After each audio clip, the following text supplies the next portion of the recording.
জাতীয় পতাকা হাতে আবু সাইদের পরিবারের পাশে প্রধান উপদেষ্টা ডক্টর মোহাম্মদ ইউনূস জিয়ারত করলেন কবর। অশ্রুসজল চোখে নাহিদ আসিফ শারজিস ন্যায় প্রতিষ্ঠার ঘোষণা। শিক্ষার্থীদের আলটিমেটামের মুখে ওবায়দুল হাসানের পদত্যাগ। নতুন বিচারপতি সৈয়দ রেফাত আহমেদ রোববার শপথ, দায়িত্ব ছাড়লেন ঢাকা বিশ্ববিদ্যালয়ের উপাচার্য।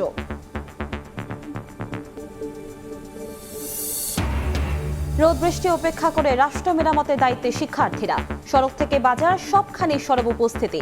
মনিটরিংয়ে কিছুটা কমতির দিকে পণ্যের দাম। বছর জুড়ে নজরদারি চায় ভোক্তা। পড়ে যাওয়া থানা সংস্কারেও শিক্ষার্থীরা সংরক্ষণ করছেন গুরুত্বপূর্ণ নথিপত্র। বাহিনীর ওপর সবাইকে আস্থা রাখার অনুরোধ। পুলিশ হবে জনগণের, সীমিত পরিসরে চলছে কাজ। এবং গণহত্যার দায়ে আন্তর্জাতিক অপরাধ আদালতে শেখ হাসিনার বিচার দাবি বিশ্ববিদ্যালয় শিক্ষক নেটওয়ার্কের। দুর্নীতি, অর্থ পাচারে জড়িতদের বিরুদ্ধে ব্যবস্থার আহ্বান।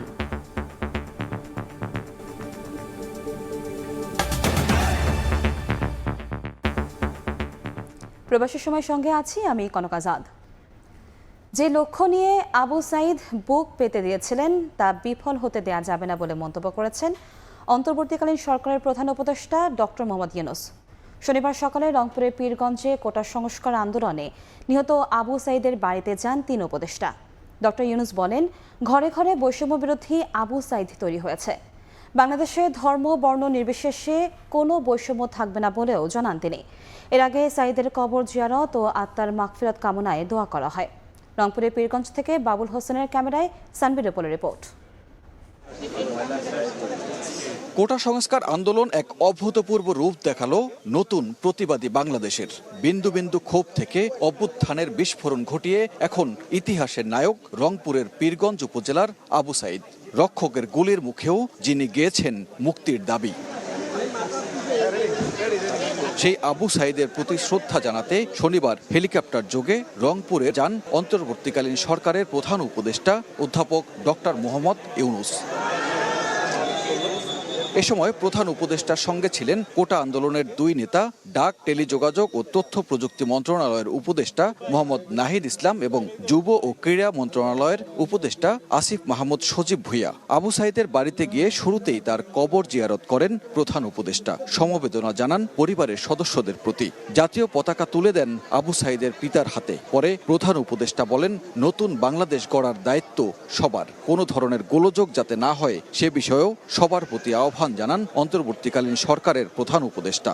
আবু সাইদ এখন ঘরে ঘরে, প্রত্যেক ঘরে আবু সাইদ, এবং বাংলাদেশের যত পরিবার আছে সব পরিবারের সন্তান, এবং বাংলাদেশে এখানে জাতি ধর্ম নির্বিশেষে সবারই সন্তান। এখানে হিন্দু পরিবার হোক, মুসলমান পরিবার হোক, বৌদ্ধ পরিবার হোক, সবার ঘরের সন্তান এই আবু সাইদ। কাজেই আপনারা খেয়াল রাখবেন যে কোথাও কোনো গোলযোগ যেন না হয়, কেউ ধর্ম নিয়ে কথাবার্তা না বলে, কারণ আমরা এই মাটিরই সন্তান, সবাই আবু সাইদ। কাজে এদের সন্তানদের রক্ষা করা জাতি ধর্ম নির্বিশেষে এটা আমাদের এখন কর্তব্য। স্বজনেরা এ সময় বাবা মকবুল হোসেন শিক্ষার্থী আন্দোলনে মৃত্যুর ঘটনার বিচার দাবি করেন। কোটা আন্দোলনতে ছেলে, শিক্ষক, ছাত্র, বহু কিছু পেশার মানুষ মারা গেছে। ছেলে শহীদ হয়ে গেছে, এটার তো বেদনা আমার আছেই। তা বাদেও যে আরো মায়ের ঘেরে কোল খালি হয়ে গেছে, এটারও বেদনা আমার লাগে। কিন্তু যেন সরকার যেন দৃষ্টান্তভাবে সকলের বিচার করে। বাংলাদেশে আর যেন এমন মৃত্যুর ঘটনা না ঘটে সেজন্য দল মত নির্বিশেষে সবার প্রতি আহ্বান জানান আবু সাইদের স্বজনেরা। সানবির রূপল, সময় সংবাদ, পীরগঞ্জ, রংপুর। আবু সাইদ মেধাবী, সংগ্রামী আর লড়াকু এক জীবনের প্রতিচ্ছবি। স্বজনার পরিবারের সদস্যদের কথায় উঠে এলো এমনটাই। তাদের প্রত্যাশা, আবু সাইদের আত্মত্যাগ এখন বাংলাদেশকে পথ দেখাবে নতুন যাত্রাপথের। বাবুল হোসেনের ছবিতে রংপুর থেকে সানবির রূপলের আরও একটি রিপোর্ট। স্বজনেরাও স্মরণ করেন মেধাবী আবু সাইদের জীবনের নানা অধ্যায়। সাদাসিধে জীবনযাপন, অমায়িক ব্যবহার, চারিত্রিক দৃঢ়তা আর দরিদ্র পরিবার থেকে নানা প্রতিকূলতা ঠেলে বেড়ে ওঠার কথা। সেই আবু সাইদকে হারিয়ে শূন্যতা আর বেদনায় পোড়ার কথা উঠে আসে স্বজনদের মুখে। মানুষের ছেলে ওইভাবে মারে না, ছাত্র পড়া কি, ছেলে ব্যবহার কি ভালো। ছোট থেকে অত্যন্ত মেধাবী ছিল আবু সাইদ এবং স্যারদের সব থেকে পছন্দের ছাত্রগুলোর মধ্যে সাইদ অন্যতম একজন ছিল। সবসময় সাদামাটাভাবে চলাফেরা করতো, ও কারোর সাথে কখনো ঝগড়া দ্বন্দ্ব কোনোটাই থাকতো না। অনেক সংগ্রাম এবং যুদ্ধ করে সে ছোটোবেলা থেকে উঠেছে। সে ক্লাস 5-এ টানেলফুলি বৃত্তি থানা ফার্স্ট, ক্লাস 8-এ সে টানেলফুলি বৃত্তি থানা ফার্স্ট। স্বজন ও পরিবারের সদস্যরা মনে করেন বৈষম্যহীন লক্ষ্য নিয়ে রাষ্ট্র কাঠামো নতুন করে গড়ে তোলার ক্ষেত্রে বাংলাদেশকে নতুন পথের দিশা দেখাবে আবু সাইদের আত্মত্যাগ। তার সংগ্রামের সে ফল আজকে তো আমরা দেশবাসী সবাই দেখতে পাচ্ছি। বুক সিনা দাঁড় করে দাঁড়াইতে হয় অন্যের বিরুদ্ধে, যে এটা একটা সে দৃষ্টান্ত নজির করে গেছে। আবু সাইদের নামে আমাদের এলাকায় একটা বিজ্ঞান ও প্রযুক্তি বিশ্ববিদ্যালয় হোক এবং বর্তমানে যে আন্দোলন হলো আবু সাইদের নামে একটা গবেষণা ইনস্টিটিউট হোক। সকল শহীদের হত্যার সাথে সংশ্লিষ্ট সকলকে পূর্ণাঙ্গ ও নিরপেক্ষ তদন্তের মাধ্যমে দৃষ্টান্তমূলক সর্বোচ্চ ফাঁসির দাবি জানাচ্ছি। যুগ যুগ ধরে সংগ্রামের প্রতীক হয়ে বেঁচে থাকবেন আবু সাইদ। দেশের মানুষ মনে রাখবে তার আত্মত্যাগ, এমন মত রংপুরবাসীর। সানবীর রূপল, সময় সংবাদ, পীরগঞ্জ, রংপুর। এদিকে বেগম রোকেয়া বিশ্ববিদ্যালয়ে মতবিনিময় সভা ও রংপুর সার্কিট হাউসেও বক্তব্য রাখেন প্রধান উপদেষ্টা ডক্টর মোহাম্মদ ইউনূস। সংঘাত হানাহানি ভুলে পুরো জাতিকে আরও উন্নত স্তরে নিতে সবার সহযোগিতা চান তিনি। পুরো রাষ্ট্রেই পচন ধরেছে উল্লেখ করে বলেন, সংস্কার হবে সব খাতে। সাংবাদিকদের প্রশ্নের জবাবে অধ্যাপক ইউনূস জানান, নির্বাচন কবে হবে সেই সিদ্ধান্ত নেবে জনগণ। অন্তর্বর্তীকালীন সরকার প্রতিষ্ঠার 3 দিনের মাথায় নতুন সরকারের প্রধান উপদেষ্টা প্রথম সফর করলেন উত্তরের জেলা রংপুরে। কোটা সংস্কার আন্দোলনে পুলিশের গুলিতে নিহত শিক্ষার্থী আবু সাইদের বাড়ি পীরগঞ্জের পর তার শিক্ষা প্রতিষ্ঠান বেগম রোকেয়া বিশ্ববিদ্যালয়েও যান অধ্যাপক ডক্টর ইউনূস। বিশ্ববিদ্যালয়ের প্রশাসনিক ভবনের বৈঠক কক্ষে তিনি শিক্ষক শিক্ষার্থীদের সঙ্গে মতবিনিময় করেন, শোনেন নতুন বিজয়ের কারিগরদের বিভিন্ন মতামত। বুদ্ধির জন্য সে কারো কাছে যায়। উপস্থিত নতুন প্রজন্মের উদ্দেশ্যে নোবেল জয়ীর বার্তা, দেশকে এগিয়ে নিতে চান বৃহত্তর ঐক্যে। তোমরা যেটা করেছো এটা শুধু বাংলাদেশের ঘটনা না, এখন সবাই দেখতেছে এটা কি বিষয়। একটা সরকার, এই ছাত্ররা কিভাবে উঠে হতে পারে। এরপর আহত শিক্ষার্থীদের চিকিৎসার খোঁজ নিতে রংপুর মেডিকেল কলেজ হাসপাতালে যান প্রধান উপদেষ্টা। সেখানেও কিছু সময় কাটান তিনি। পরে রংপুর সার্কিট হাউসে গিয়ে মধ্যাহ্নভোজ সারেন অধ্যাপক ইউনূস। কর্মকর্তাদের সঙ্গে সংক্ষিপ্ত বৈঠক শেষে সার্কিট হাউসের গেটে মুখোমুখি হন উপস্থিত গণমাধ্যম কর্মীদের। বড় কথা হলো, অন্তর্বর্তীকালীন সরকারের নেতৃত্বে থাকা বিশিষ্ট এই অর্থনীতিবিদ বলেন, পুরো রাষ্ট্রেই সংস্কার জরুরি। পরিষ্কার করতেই হবে, এটার কোনো বিকল্প নেই। আপনি যতভাবেই বলেন, প্রত্যেকটা জিনিস, এটা এই না যে এই জিনিস নষ্ট হয়ে গেছে, ওরকম না, পুরো জিনিসটাই পচে গেছে। এই পচা জায়গাতে আবার নতুন তরতাজা জাতি আবার তৈরি করতে এবং আমরা পারি। শুধু আমাদের সবাই একত্র হতে পারে, এটা করতে হবে, কঠিন হাত করতে হবে। ঠিক কতদিন প্রয়োজন সংস্কারে কিংবা কতদিন পর নির্বাচন হবে, এমন প্রশ্নেরও খোলামেলা উত্তর প্রধান উপদেষ্টার। এইটা তো কেউ বলে নাই এখনো, আলাপ হলে তখন দেখা যাবে কতদিনে হলে ভালো হবে, যেটা আপনারা বলেন। এটা থেকে কারোর কোনো এমন না যে এটা আমি এক্ষুনি করে দেব, বললে করে দেবে, কি আছে। যে করলে ভালো হবে কি ভালো হবে না সেটা আপনারা বিচার করেন, আগে নিজেদের চিন্তা করেন কতদিন হলে ভালো হবে। সমাজের সবার অংশগ্রহণে বাংলাদেশকে অনন্য স্তরে উন্নীত করতে তরুণ সম্প্রদায়কেই দায়িত্ব নেয়ার আহ্বান জানান অধ্যাপক ডক্টর ইউনূস। ভালো হবে কি ভালো হবে না। সময় সংবাদ, রংপুর। শিক্ষার্থীদের আলটিমেটামের মুখে পদত্যাগ করলেন প্রধান বিচারপতি ওবায়দুল হাসান। এছাড়া আপিল বিভাগের 5 বিচারপতিও পদত্যাগ করেছেন। সৈয়দ রেফাত আহমেদকে নতুন প্রধান বিচারপতি হিসেবে নিয়োগ দিয়েছেন রাষ্ট্রপতি। এর আগে বিচারপতিদের পদত্যাগের দাবিতে উচ্চ আদালত প্রাঙ্গণে বিক্ষোভ করেন শিক্ষার্থীরা।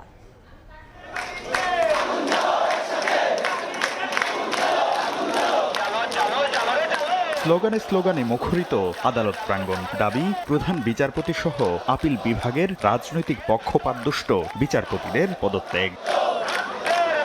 শনিবার সকালে প্রধান বিচারপতি হঠাৎ করে ভার্চুয়াল ফুল কোর্ট সভা ডাকেন।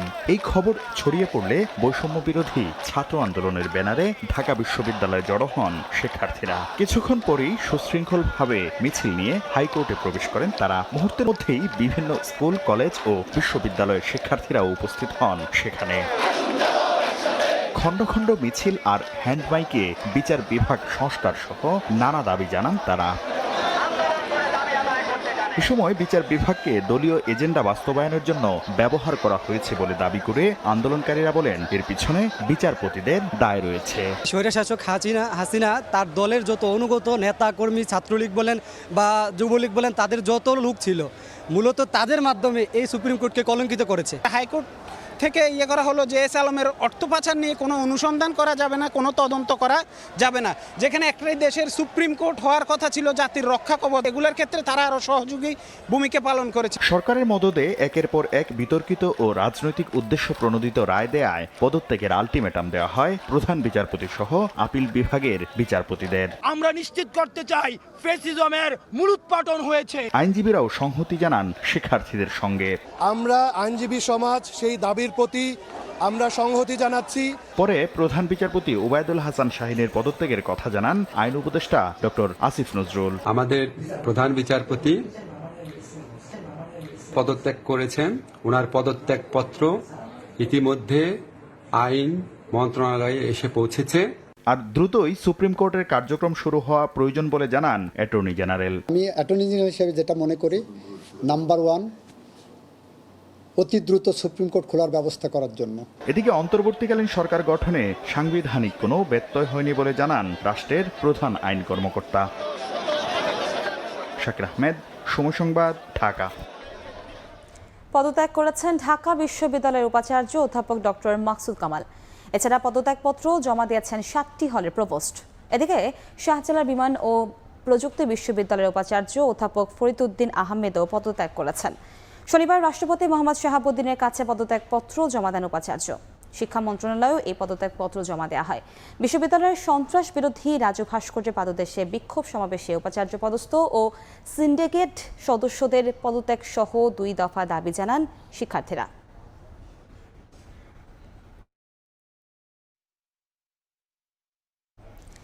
নির্বাচন কমিশন, দুর্নীতি দমন কমিশন সহ বিভিন্ন ক্ষেত্রে সংস্কারে যতদিন দরকার হবে অন্তর্বর্তীকালীন সরকার ততদিন দায়িত্ব পালন করবে বলে জানিয়েছেন আইন উপদেষ্টা ডক্টর আসিফ নজরুল। এ সময় তিনি সাইবার নিরাপত্তা সহ যে কোনো খারাপ আইন সংস্কারেরও আশ্বাস দেন। অন্তর্বর্তীকালীন সরকার শপথ নেওয়ার পর প্রথম দিন সচিবালয়ে অফিস করার সময় সাংবাদিকদের তিনি একথা জানান। নোবেল বিজয়ী অর্থনীতিবিদ ডক্টর মোহাম্মদ ইউনুসের নেতৃত্বে বৃহস্পতিবার সন্ধ্যায় 17 সদস্যের অন্তর্বর্তীকালীন সরকারের শপথ নেয়ার একদিন পর শুক্রবার বিভিন্ন মন্ত্রণালয় ও বিভাগের দায়িত্ব বণ্টন করে প্রজ্ঞাপন জারি করে মন্ত্রিপরিষদ বিভাগ। আইন, বিচার ও সংসদ বিষয়ক উপদেষ্টা হিসেবে দায়িত্ব নেয়ার পর ডক্টর আসিফ নজরুল সাপ্তাহিক ছুটির দিন শনিবার সকাল থেকেই সচিবালয়ে অফিস করেন। এ সময়ে আইন সচিব সহ মন্ত্রণালয়ের ঊর্ধ্বতন কর্মকর্তারা শুভেচ্ছা জানান। এরপর আইন ও বিচার বিভাগের কর্মকর্তাদের সঙ্গে মত বিনিময় করেন তিনি। এ সময় জুলাই থেকে এ পর্যন্ত গণ আন্দোলনে হত্যাকাণ্ডের সঙ্গে জড়িতদের দ্রুত বিচারের আওতায় আনা, আন্দোলন দমনের নামে দায়ের করা ফৌজদারি ও হয়রানিমূলক মামলা 3 দিনের মধ্যে প্রত্যাহারের পাশাপাশি মিথ্যা মামলায় আটক থাকা শিশু কিশোরদের ছেড়ে দেওয়া সহ সভায় 5টি গুরুত্বপূর্ণ সিদ্ধান্ত নেওয়া হয়। পরে আইন উপদেষ্টা কথা বলেন সাংবাদিকদের সঙ্গে। নতুন সরকারের কাজের ক্ষেত্রে কোন বিষয়গুলোকে গুরুত্ব দেওয়া হবে জানতে চাইলে নির্বাচন কমিশন সহ সাংবিধানিক প্রতিষ্ঠানের সংস্কারে পরিকল্পনা নেয়ার কথা জানান তিনি।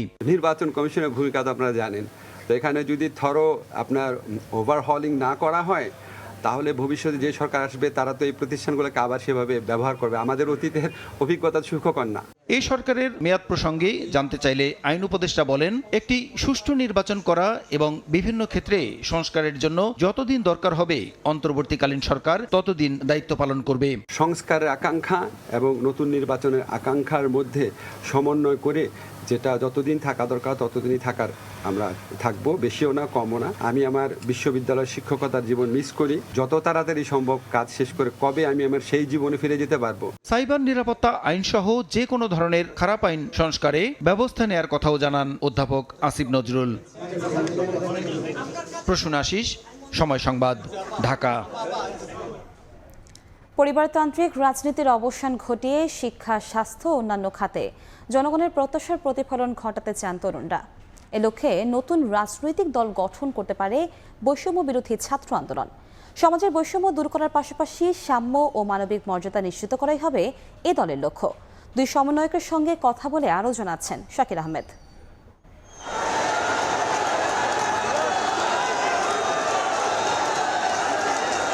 শোষণ, বঞ্চনা আর বৈষম্যের বিরুদ্ধে তারুণ্যের প্রতিবাদে সৃষ্ট গণজোয়ারে নতুন যুগে পদার্পণ করেছে বাংলাদেশ।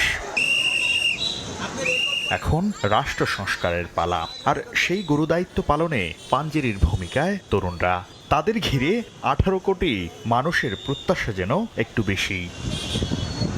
তরুণরাও ঢেলে সাজাতে চান 30 লাখ শহীদের রক্তস্নাত বাংলাদেশকে। রাষ্ট্র সংস্কারের প্রয়োজনে তরুণদের প্ল্যাটফর্ম, বৈষম্য বিরোধী ছাত্র আন্দোলন গঠন করতে পারে নতুন রাজনৈতিক দল। এত রাজনৈতিক দলের ভিড়ে কেন আবার এই নতুন দল গঠন প্রয়োজন? এমন প্রশ্নে তরুণদের সাফ জবাব, বিদ্যমান রাজনৈতিক দলগুলো পরিবারতান্ত্রিক কাঠামো থেকে বের হতে পারেনি বলেই প্রতিষ্ঠিত হয়নি সাম্য ও মানবিক মর্যাদা। তাই সুদূর পরাহত স্বাধীনতা নিশ্চিত করতে এই পরিকল্পনা। ছাত্র নাগরিকের উপরে তারা আশা রাখতে চায়, যেহেতু আশা রাখার জন্য সেটির প্রতিফলনের জন্য রাজনৈতিক দল প্রয়োজন। যদি সেক্ষেত্রে নাগরিকের প্রত্যাশাটি যদি আমাদের প্রতি সবসময় ধারাবাহিকভাবে অব্যাহত থাকে, সেক্ষেত্রে রাজনৈতিক দল করার ক্ষেত্রে আমরা অবশ্যই বিবেচনা করব। স্বাধীন সার্বভৌম রাষ্ট্রে এমন একটা সরকার থাকবেন, এমন একটা রাজনৈতিক দল থাকবে যারা হচ্ছে পরিবারতন্ত্রের বাইরে থাকবেন, যারা হচ্ছে এদেশের বিশ্বের যে পরাশক্তির পাপেট সরকার না হয়ে এদেশের সাধারণ মানুষের জন্য কাজ করবে। কেমন হবে নতুন এই দলের কাঠামো, কারা থাকবেন নেতৃত্বে, সে বিষয়েও কথা বলেন বৈষম্য বিরোধী ছাত্র আন্দোলনের সমন্বয়করা। রাজনীতির প্রায়োরিটির জায়গাটা হচ্ছে মূলত হচ্ছে জনগণের প্রত্যাশা, জনগণের চাওয়া। গত প্রজন্মের বা যারা রাজনৈতিক ছিল তারা বার্ধক্যের যেই একটি শৃঙ্খল আমাদেরকে চাপিয়ে দেওয়ার চেষ্টা করেছিল, তারা হচ্ছে তরুণদেরকে শুনতে পায়নি বা তরুণদেরকে বোঝার চেষ্টা করেনি। আমরা জনগণ কি শুনতে চায়, জনগণ কি চায়, জনগণের যে প্রত্যাশার জায়গাটি, সেই প্রত্যাশার জায়গাটি পূরণ করার হচ্ছে যেই শপথ, সেটি হবে আমাদের রাজনৈতিক দলের মূলনীতি। রাষ্ট্রের প্রতিষ্ঠানগুলোকে একটি ধ্বংস করে দেওয়ার যে একটি প্রত্যেকটি রাজনৈতিক দলের প্রিভিয়াস আমাদের যে এক্সপিরিয়েন্স হয়েছে, তাদের যে একটি প্রবণতা থাকে, সেই জায়গায় আমাদের সেই বিষয়টি থাকবে না, বরং থাকবে যেই সাংবিধানিক প্রতিষ্ঠানগুলো রয়েছে, বিশেষ করে নির্বাচন কমিশন, এই যে খাতগুলো রয়েছে, সেগুলোর প্রতি মানুষের আস্থা এবং বিশ্বাসের জায়গাটি নিশ্চিত করাই হবে আমাদের রাজনীতির মূল প্রিন্সিপাল। অর্থাৎ সেবাধর্মী একটি রাজনৈতিক দল ক্রিয়েট করার, সেটি হচ্ছে যদি আমরা রাজনৈতিক দল ক্রিয়েট করি, সেটি হচ্ছে আমাদের মূলনীতির জায়গায় প্রাধান্য পাবে। দলীয় লেজুর ভিত্তিক ছাত্র রাজনীতির অবসান ঘটাতে চান তরুণরা। ছাত্র অধিকার প্রতিষ্ঠায় শিক্ষাঙ্গনে ছাত্র সংসদ সক্রিয় করার পরিকল্পনা তাদের। লেজুর ভিত্তিক অর্থাৎ কোনো মাদার টিমের স্পোক্সম্যান হিসেবে বিশ্ববিদ্যালয়ে লাঠিয়াল বাহিনী হিসেবে কাজ করবে, সিট দখল করবে, হল ক্যান্টিনে বাণিজ্য করবে, সেই ধরনের রাজনীতি যেটি বাংলাদেশের মানুষ মুখ ফিরিয়ে নিয়েছে, সেই রাজনীতি আর বাংলাদেশের শিক্ষার্থীরা চায় না। বরং বাংলাদেশের শিক্ষার্থীরা যেই ধরনের রাজনীতি চায়, সেটি হচ্ছে মেধাভিত্তিক রাজনীতি, সেটি হচ্ছে পাওয়ার পলিটিক্স আর থাকবে না, সেটি হবে পলিসি পলিটিক্স, এবং সেটি সূতিকাগার হবে হল সংসদ। ছাত্রদেরকে নিয়ে বিশ্ববিদ্যালয়, তাদের কোনো এখানে স্ট্রিক্ট নেই, তাদের কি দাবি দাওয়াগুলো তুলে ধরার মতো কোনো প্ল্যাটফর্ম তাদের নেই, কোনো ব্যক্তি নেই, কোনো প্রতিনিধি নেই। সেই জায়গা থেকে অতি শীঘ্র ছাত্র সংসদ কার্যকর করার বিষয়ে আমরা বর্তমান যে সরকার গঠিত হয়েছে, সে সরকারের আমরা আহ্বান জানাবো। জনগণের ম্যান্ডেট নিয়ে সংস্কার করতে চান শিক্ষা ব্যবস্থার, ঢেলে সাজাতে চান স্বাস্থ্য খাত। আমরা যুগোপযোগী একটি শিক্ষা পদ্ধতি, যেখানে বিজ্ঞান মনস্কতার হচ্ছে অবাধ প্রসারের সুযোগ থাকবে, যেখানে হচ্ছে কারিগরি শিক্ষা পদ্ধতির অবাধ প্রসারের সুযোগ থাকবে, এবং স্বনির্ভর বাংলাদেশের গঠনের জন্য একজন শিক্ষার্থীকে যেভাবে হচ্ছে নিজেকে স্বনির্ভর করতে হয়, সেই জায়গাগুলোকে হচ্ছে ফোকাস করে যে ধরনের শিক্ষা পদ্ধতি প্রণয়ন করতে হয়, স্টেক হোল্ডারদের সাথে কথা বলে বর্তমান বিদ্যমান শিক্ষা পদ্ধতি সেখানে অবশ্যই সংস্কার করা হবে। আর আদালতের প্রতি মানুষের আস্থা ফিরিয়ে আনতে বিচার ব্যবস্থার সংস্কারও চান তরুণরা। মোটা দাগে যদি বলতে যাই, বিচার ব্যবস্থা পরবর্তী। শাকির আহমেদ, সময় সংবাদ। বৃষ্টি আর বৈরী আবহাওয়া উপেক্ষা করে শিক্ষার্থীরা সড়কে শৃঙ্খলা ফেরাতে কাজ করছেন। রাজধানীর মোড়ে মোড়ে যত্রতত্র পার্কিং, গণপরিবহনের দৌরাত্ম্য রুখতে কাজ করছে তারা। সাধারণ শিক্ষার্থীদের পাশাপাশি যোগ দিয়েছে বিএনসিসির বিভিন্ন ইউনিট। তোহা খান তামিমের রিপোর্ট। তারা তরুণ তুর্কি, অদম্য ইচ্ছাশক্তি আর দেশের প্রতি ভালোবাসায় পড়ার টেবিল থেকে এখন রাজপথে।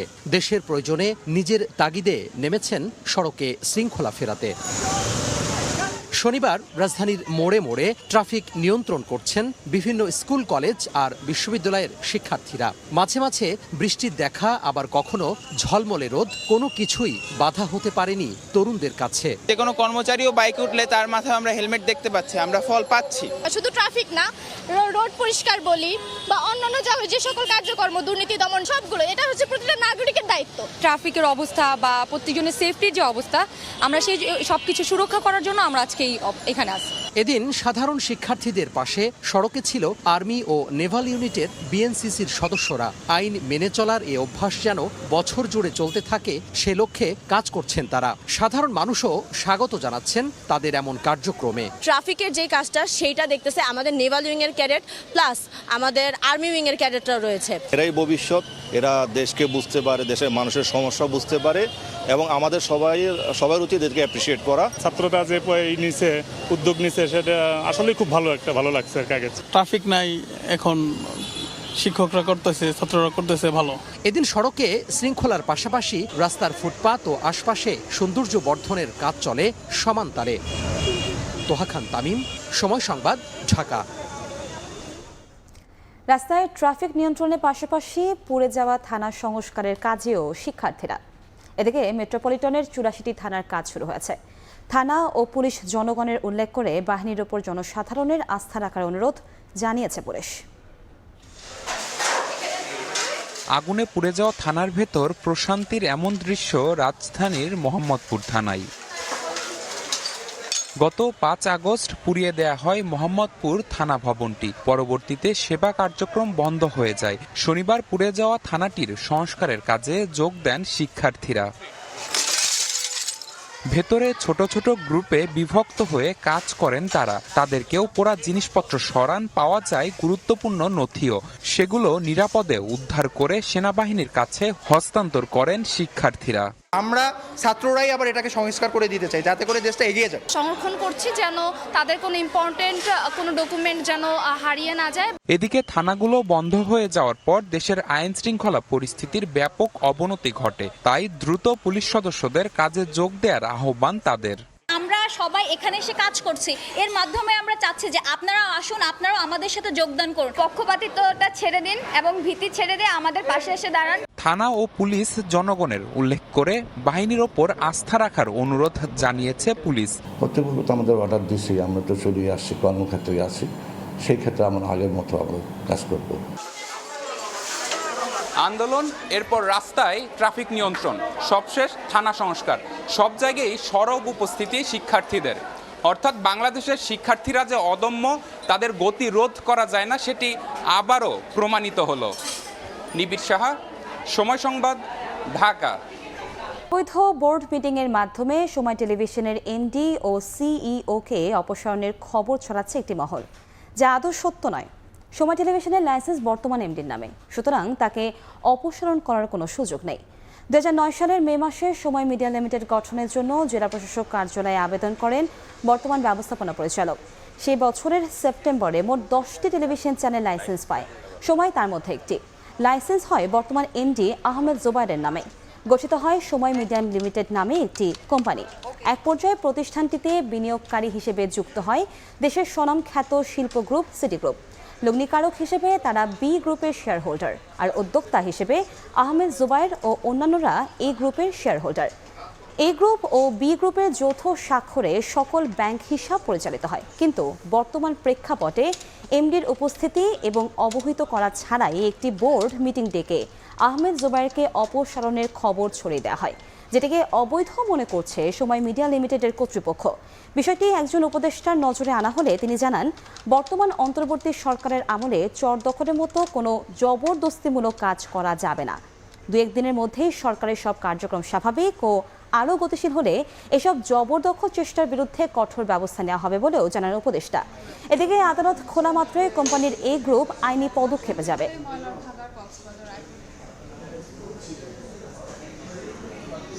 মূল্যস্ফীতি সহ দেশের অর্থনীতির সব সংকট দ্রুত সমাধানের চেষ্টা চলছে বলে জানিয়েছেন অর্থ পরিকল্পনা উপদেষ্টা ডক্টর সালেউদ্দিন আহমেদ।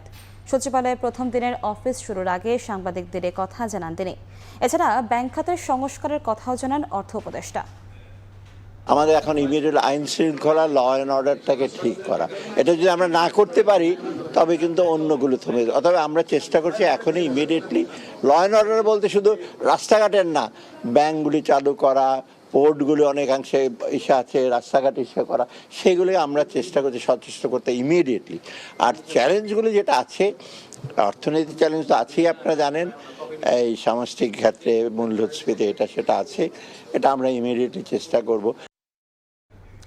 দায়িত্ব নিয়েই অনিয়ম ও দুর্নীতির বিরুদ্ধে জিরো টলারেন্স নীতি অনুসরণের ঘোষণা দিয়েছেন নতুন শিল্প উপদেষ্টা আদিলুর রহমান খান। মতিঝিলে শিল্প ভবনে এক বৈঠকে কথা বলেন তিনি। এ সময় শিল্প খাতে চলমান গ্যাস সংকট নিরসনকে সর্বোচ্চ গুরুত্ব দেওয়ার কথা জানান তিনি। আমরা তো ডেফিনেটলি মোকাবেলা করবো, যেটা বললাম যে জিরো টলারেন্স থাকবে আমাদের দুর্নীতির ক্ষেত্রে, এবং আমাদের টিম এই ব্যাপারে সজাগ থাকবেন, এবং আমরা এটা যা অন্যায় অবিচার যেই অভিযোগগুলোর ক্ষেত্রে এসেছে, আমরা যেন ভবিষ্যৎটা ডিফারেন্ট হয়, এই জন্যই তো আজকে এই দায়িত্বগুলিতে আসা আমাদের পুরা যেই পরিষদের। গ্যাসের ব্যাপারটা এনশিওর করা এই মানে শিল্প খাত। নোবেলজয়ী ডক্টর মোহাম্মদ ইউনূসের নেতৃত্বাধীন অন্তর্বর্তীকালীন সরকারকে স্বাগত জানিয়েছেন মার্কিন পররাষ্ট্রমন্ত্রী অ্যান্টনি ব্লিংকেন। শনিবার তিনি বাংলাদেশের অন্তর্বর্তীকালীন সরকার প্রধানকে স্বাগত জানিয়ে এক্স হ্যান্ডেলে একটি পোস্ট করেন। সবাইকে শান্ত সংযত থাকার আহ্বান জানিয়ে মার্কিন পররাষ্ট্রমন্ত্রী বলেন, ডক্টর মোহাম্মদ ইউনূসকে প্রধান উপদেষ্টা করে গঠন করা বাংলাদেশের অন্তর্বর্তী সরকারকে সব ধরনের সহায়তা করে যাবে যুক্তরাষ্ট্র। সেই সঙ্গে বাংলাদেশের মানুষের গণতান্ত্রিক ও সমৃদ্ধ ভবিষ্যৎ গড়ার প্রচেষ্টায় একসঙ্গে কাজ করার বিষয়ে যুক্তরাষ্ট্র প্রতিশ্রুতিবদ্ধ বলেও জানান তিনি।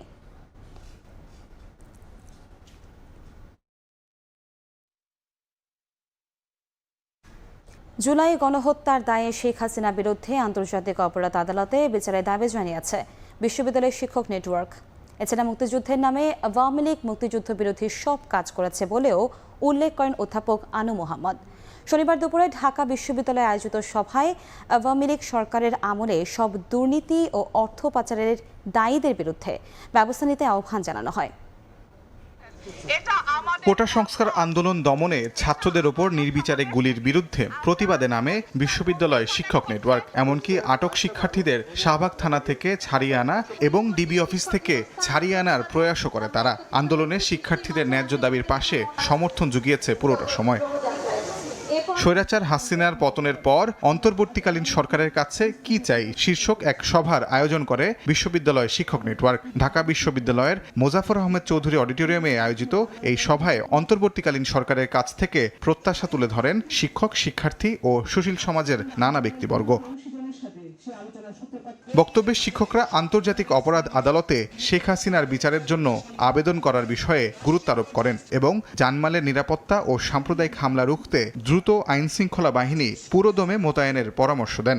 যে ম্যাস কিলিং, এই সমস্ত কিছু তখন যার আদেশে সংগঠিত হয়েছে, অবশ্যই এটার জন্য অতি দ্রুত ইন্টারন্যাশনাল ক্রিমিনাল কোর্টে এটার জন্য আবেদন করতে হবে, এটার বিচারের জন্য আবেদন করতে হবে। আমি বলতে চাই, একটা স্বৈরাচার জাদুকর হওয়া উচিত এবং স্বৈরাচারীরা কি করেন, কিভাবে হত্যা করেন, কী কী অস্ত্র ব্যবহার করেছেন, কারা কারা হত্যাকাণ্ডের শিকার হয়েছে, তাদের বর্ণনা সেই জাদুঘরে থাকা খুব জরুরি, যাতে ভবিষ্যতে কেউ এরকম স্বৈরাচারী হওয়ার সাহস না করে। সভার প্রধান অতিথি অধ্যাপক আনু মোহাম্মদ বলেন, মুক্তিযুদ্ধের নামে আওয়ামী লীগ মুক্তিযুদ্ধ বিরোধী সব কাজ করেছে। আওয়ামী লীগ মুক্তিযুদ্ধকে একটা বর্ম বানিয়েছে, বর্ম বানিয়ে সারা দেশের মানুষের উপরে জুলুম এবং লুণ্ঠন এবং পুরো দেশকে একটা ভয়ঙ্কর নির্যাতনের কারখানায় পরিণত করেছে। রাজনীতিতে তারুণ্যের অংশগ্রহণের দিকে জোরদার, রাষ্ট্রীয়ভাবে জুলাই মাসে শহীদদের স্মরণের ব্যবস্থা, গণমাধ্যমকে দলীয় প্রভাবমুক্ত করা সহ বেশ কয়েকটি প্রস্তাবনা আসে শিক্ষকদের পক্ষ থেকে। তাজওয়ার মাহমিদ, সময় সংবাদ, ঢাকা। দেশব্যাপী সংখ্যালঘুদের ওপর হামলার প্রতিবাদে সুরক্ষা কমিশন সহ গঠন সহ ৮ দফা দাবিতে রাজধানীর শাহবাগে বিক্ষোভ সমাবেশ করেছে বিভিন্ন শ্রেণী পেশার মানুষ। সমাবেশে দেশের সব নাগরিকের জানমালের নিরাপত্তার দাবি জানানো হয়।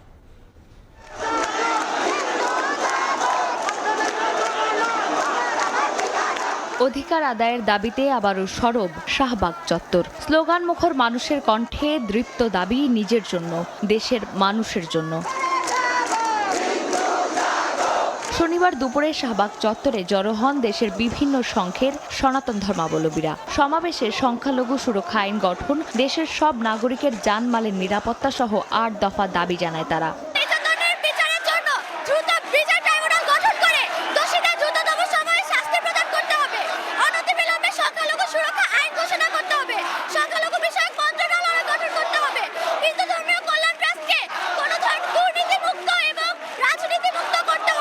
সমাবেশে উপস্থিতরা বলেন, দেশে বরাবরই একটি গোষ্ঠী বিশৃঙ্খলা সৃষ্টি করতে সংখ্যালঘুদের ওপর হামলা করেন। সংখ্যালঘু শুনতে শুনতে কেন আমরা সংখ্যালঘু হব? আমরা সংখ্যালঘু নই। এই যে স্বাধীন দেশ, স্বাধীন বাংলাদেশে বাঁচতে চাই, আমরা দেশে যাব না। যে নির্যাতিত অত্যাচারিত হচ্ছে, আমরা আমাদের স্বাধীনতা নিয়ে বাঁচতে চাই। অত্যাচার আগুন জ্বালায় কেন? এটা জবাব চাই। আমরা তো এদেশে বেশি আসি নাই, আমরা জন্মসূত্রে এদেশের মানুষ, আমরা এখানে থাকতে চাই। আমাদের সকল দাবি দাবা পূরণ করতে হবে এই বর্তমান সরকারে। দেশের সব নাগরিক যেন নির্ভয়ে বলতে পারেন, চলতে পারেন, তেমন একটি বৈষম্যহীন সমাজের দাবি জানান তারা। চন্দ্রিমা চৌধুরী, সময় সংবাদ। দেশ পরিচালনায় জনগণের মনে আশা সৃষ্টি করেছে। গুলশানের সংবাদ সম্মেলনে কথা বলেছেন মির্জা ফখরুল ইসলাম আলমগীর। এদিকে নয়াপল্টনের সমাবেশে গ্রেফতার নেতাকর্মীদের মুক্তির দাবি জানান বিএনপি নেতারা।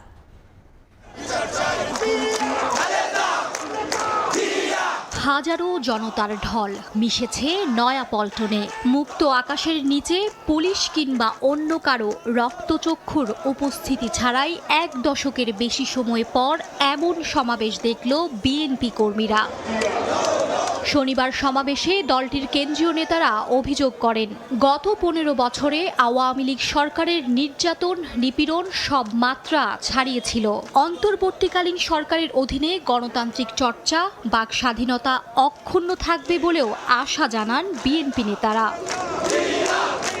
এদিন সন্ধ্যায় গুলশানে দলের চেয়ারপারসনের কেন্দ্রীয় কার্যালয়ে সংবাদ সম্মেলন করেন বিএনপি মহাসচিব অধ্যাপক ইউনূসের নেতৃত্বাধীন অন্তর্বর্তীকালীন সরকারের প্রশংসা করে মির্জা ফখরুল ইসলাম আলমগীর বলেন, নতুন সরকার আন্তরিকভাবে দেশ পরিচালনা করে জনগণের মনে আশার সৃষ্টি করেছে। আমরা অন্তর্বর্তীকালীন সরকারকে আন্তরিকভাবে ধন্যবাদ জানাচ্ছি যে তারা অত্যন্ত আন্তরিকতার সঙ্গে তাদের কাজ শুরু করেছেন। প্রথমে যে কাজগুলো তারা শুরু করেছেন সেই কাজগুলো নিঃসন্দেহে গোটা দেশের জাতির কাছে অনেকটা আপনার আশার সৃষ্টি করছে। সংখ্যালঘু সম্প্রদায়ের ওপর হামলায় বিএনপিকে জড়ানোর নিন্দা জানিয়ে তদন্ত করে জড়িতদের বিরুদ্ধে ব্যবস্থার দাবিও জানান মির্জা ফখরুল ইসলাম আলমগীর। দেশে এবং বিদেশে কিছু কিছু গণমাধ্যমে বাংলাদেশের বর্তমান পরিস্থিতি নিয়ে এক বিভ্রান্তিকর আপনার খবর সংবাদ পরিবেশন করা হচ্ছে। আমাদেরকে জড়িয়ে একটা আপনার অপপ্রচার চালানোর চেষ্টা করা হচ্ছে। এটার আমরা তীব্র নিন্দা জানাচ্ছি। মার্জিয়া মুমু, সময় সংবাদ, ঢাকা।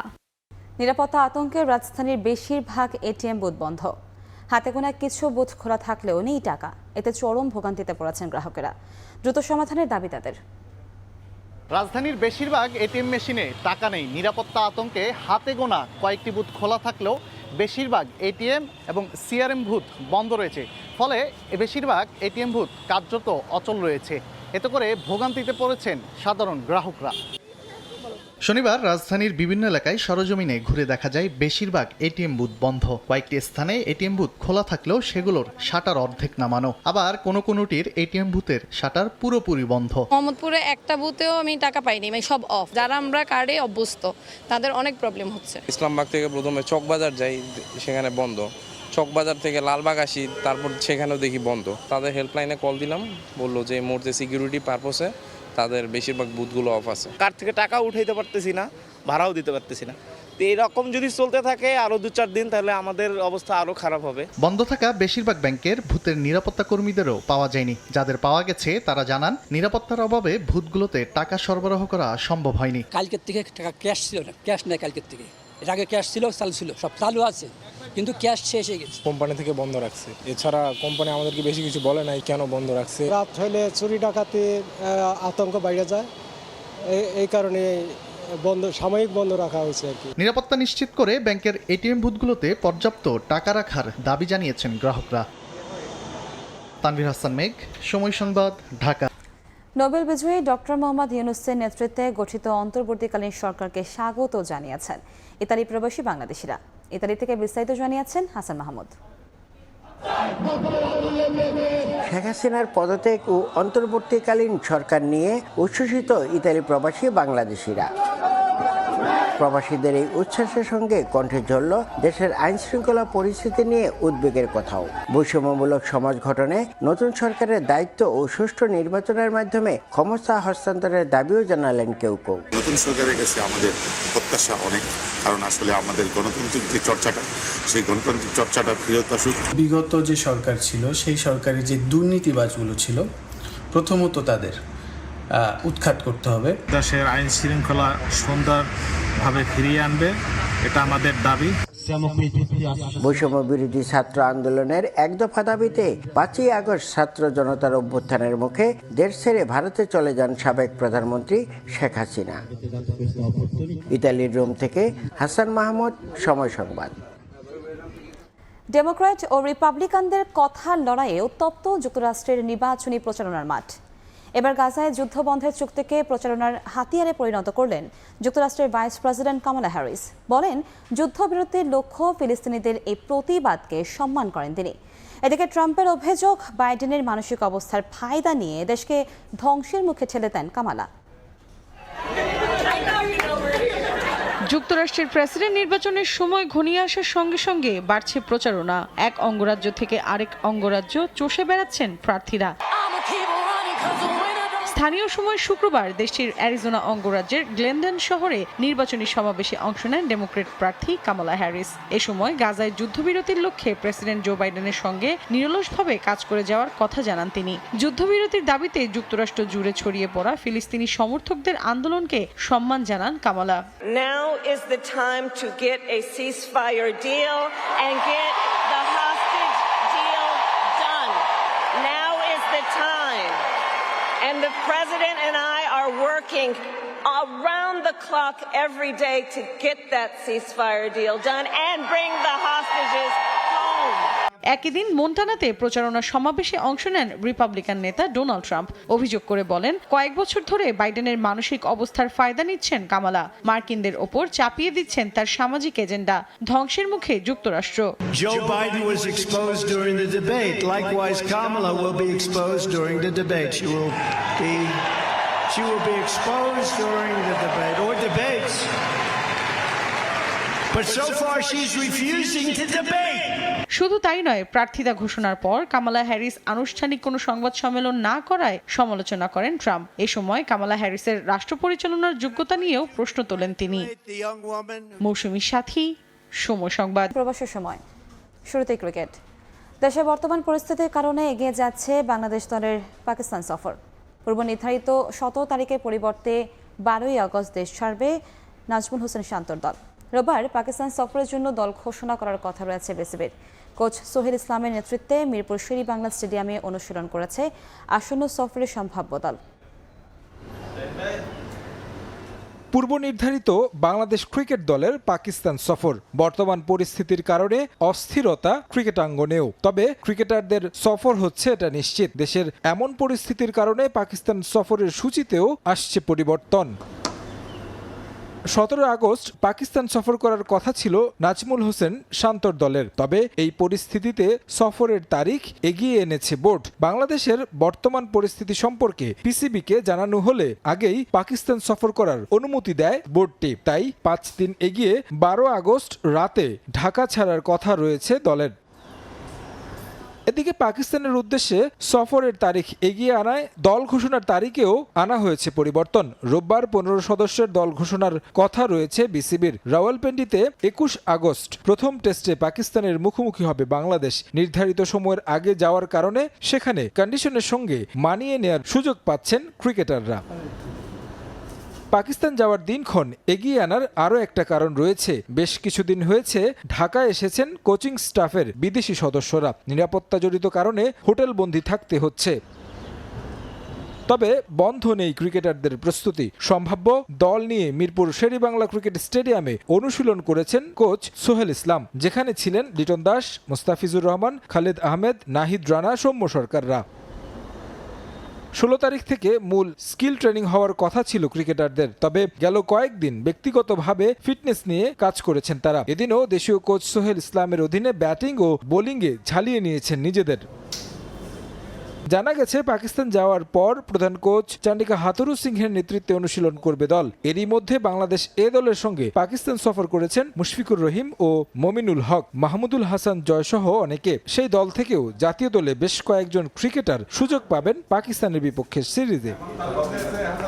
তারেক হাসান শিমুল, সময় সংবাদ, ঢাকা। এ পর্যায়ে শীর্ষ সংবাদগুলো জানিয়ে দিচ্ছে আরেকবার। জাতীয় পতাকা হাতে আবু সাইদের পরিবারের পাশে প্রধান উপদেষ্টা ডক্টর মোহাম্মদ ইউনূস জিয়ারত করলেন কবর। অশ্রু সজল চোখে নাহিদ আসিফ শারজিস ন্যায় প্রতিষ্ঠার ঘোষণা। শিক্ষার্থীদের আলটিমেটামের মুখে ওবায়দুল হাসানের পদত্যাগ, নতুন প্রধান বিচারপতি সৈয়দ রেফাত আহমেদ। রোববার শপথ, দায়িত্ব ছলেন ঢাকা বিশ্ববিদ্যালয়ের উপাচার্য। এবং রোদ বৃষ্টি উপেক্ষা করে রাষ্ট্র মেরামতের দায়িত্বে শিক্ষার্থীরা। সড়ক থেকে বাজার সবখানে সরব উপস্থিতি। মনিটরিংয়ে কিছুটা কমতির দিকে পণ্যের দাম, বছর জুড়ে নজরদারি চায় ভোক্তা।